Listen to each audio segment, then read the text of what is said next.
और ब्रेक के बाद आप सभी दर्शकों का अन्नदाता में स्वागत है। चलिए अब रुक करते हैं अगली कड़ी की ओर।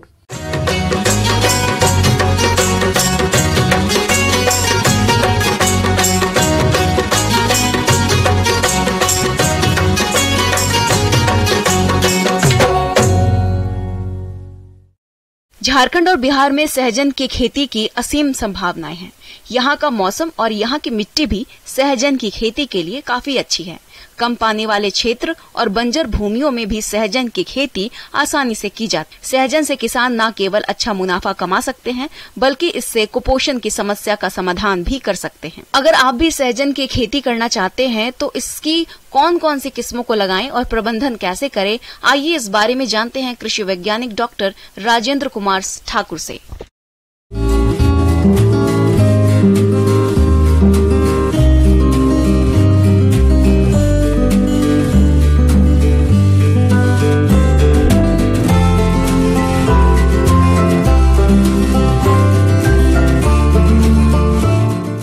मैं आज आपको सहजन, जिसे आम भाषा में मुनगा भी कहा जाता है, की खेती और उसके पोषण के बारे में कुछ सामान्य जानकारी और उसके उपयोग के तरीकों के बारे में बताऊंगा। यह एक बहु उपयोगी पोषण से भरा हुआ एक वृक्ष है। इसकी फली, पत्तियां, पुष्प और इसकी जड़ें पोषण से भरपूर हैं। इसमें प्रोटीन प्रचुर मात्रा में होता है। इसमें कैल्शियम, फास्फोरस और अन्य तत्व जैसे बीटा कैरोटीन और विभिन्न प्रकार के तत्व पाए जाते हैं, जिनसे शरीर में भिन्न भिन्न रोगों की रोकथाम होती है। प्रजातियों का जो चयन है वो बड़ा महत्वपूर्ण है। किसी भी फसल की उत्पादन में प्रजाति है, उसका उपयोग अलग अलग प्रकार की उपयोगिता के हिसाब से किया जाता है। कि जैसे अगर हमें हाई डेंसिटी, मतलब जिसको कहते हैं सघन उत्पादन लेना है, तो PKM1 एक बहुत अच्छी प्रजाति है। दूरी के लिए लेने के लिए PKM2 और PKM3 बहुत उम्दा प्रजाति हैं। इसके अलावा ज्योति 1, ज्योति 2 नाम की 2 वैरायटियां हैं, जिनका उपयोग बहुत अच्छे से किया जा सकता है। सहजन की खेती पत्तियों और फलियों के लिए की जाती है, जिसमें फलियों का प्रयोग सब्जी और बीज उत्पादन के लिए किया जाता है और इसकी पत्तियों को सुखाकर औषधियों में प्रयोग में लिया जाता है।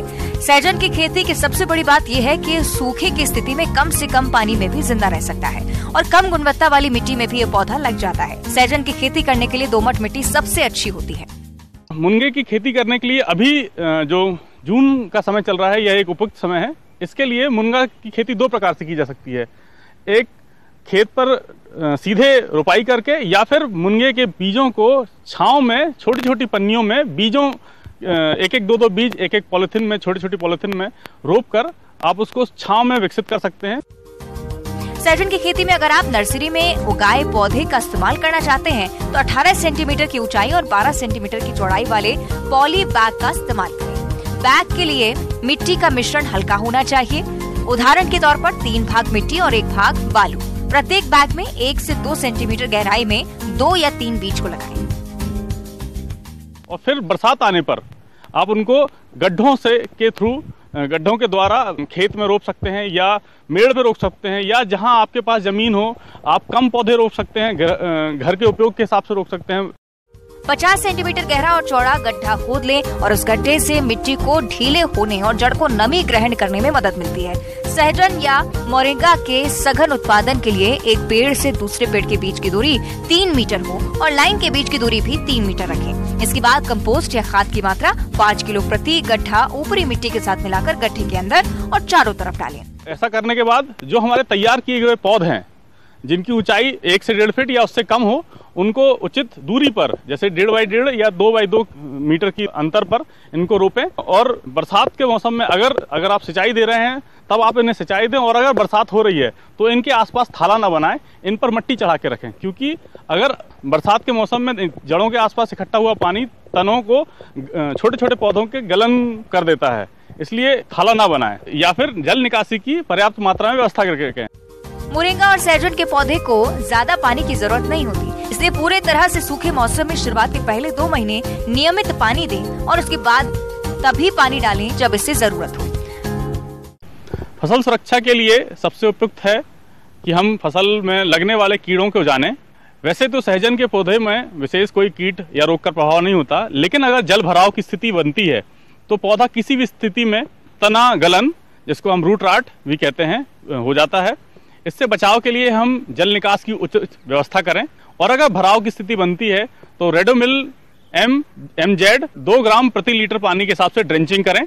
इसके अलावा कुछ कीट व्याधियां भी उसमें आती हैं, जिसके लिए हम नीम का तेल 5 ml प्रति लीटर के हिसाब से स्प्रे कर सकते हैं।